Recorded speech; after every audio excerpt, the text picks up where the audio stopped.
Pašmaiņai šodien golu iemest nesanāca, vai bija tā, ka nejūtāt vēl īsti viens otru, jo tomēr nemaz tik daudz nespēlējis pēdējā laikā kopā ar Bērziņu, ar Bukārtu vispār laikam šeit pirmo reizi?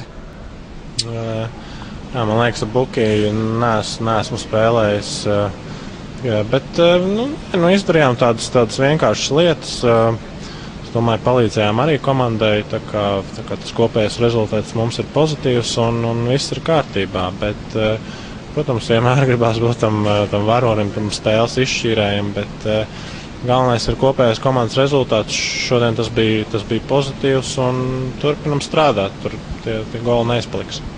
Kā vispār jūtaties fiziski? Šodien īpaši jūsu mājiņa varbūt spēlē nespēlē tik ļoti daudz, vai tas bija apzināti, vai vienkārši tā spēle sanāca? Kad vairākam, protams, mums ir vairākuma speciālisti, Herbja, Maiņa, tāpat Janka Spruks tiek daudz vairākumā, un ap viņiem vairāk tā visa lieta grozās tieši uz nevienādiem sastāviem, tāpēc varbūt tas mūsu spēles laiks bija bišķiņ mazāks, bet, protams, slodzes šobrīd nav tās mazākās, un kājas nav pirmā svaiguma, bet es domāju, pretinieks arī ir zem slodzēm, tā kā to nevajag tur neko novelt uz to. Bet normāls darba process, protams, procentuāli laikam esam tālu no tiem 100%, bet labāk, lai tā līkne uz augšu nekā no augšas uz leju. Šodien visa komanda šķietami centās izspēlēt gandrīz vai līdz tukšiem vārtiem, un arī daudzus gols iemetāt gandrīz tukšos vārtos. Vai jutāties individuāli tik ļoti spēcīgāk par frančiem, vai tas vienkārši tā sanāca? Jā, gribās spēlēt skaisti. Un, ja tu kaut kādā brīdī sajūti, kad ir iespējams tā uzspēlēt, tad protams, gribās. Bet, kaut kādā mērā, es domāju, varbūt tā spēles likme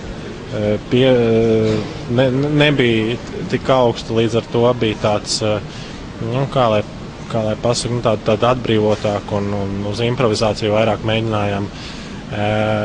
Bet, tas hokejs ir spēle, mēs mīlam šo spēli un gribās gūt baudu no viņas, tāpēc smuki goli, protams, vienmēr ir patīkamāk nekā darba goli, lai arī tie darba goli ir baigi vērtīgi un vajadzīgi, bet es domāju, pie tā tiks piestrādāts.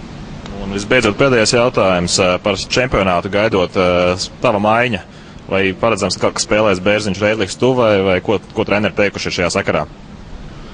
Neko nav teikuši, tas tiešām jautājums treneriem. Es esmu spēlētājs un es cenšos uz laukuma izdarīt visu to labāko, un tad treneris lemj par to lomu, katru atsevišķi par maiņu kopumā, vai kaut ko mainīt, vai kaut ko nemainīt. Un tā kā es domāju, tas būs treneru lēmums. Mēs čaļi uzticamies viņam, tā kā tur viss ir normāls process.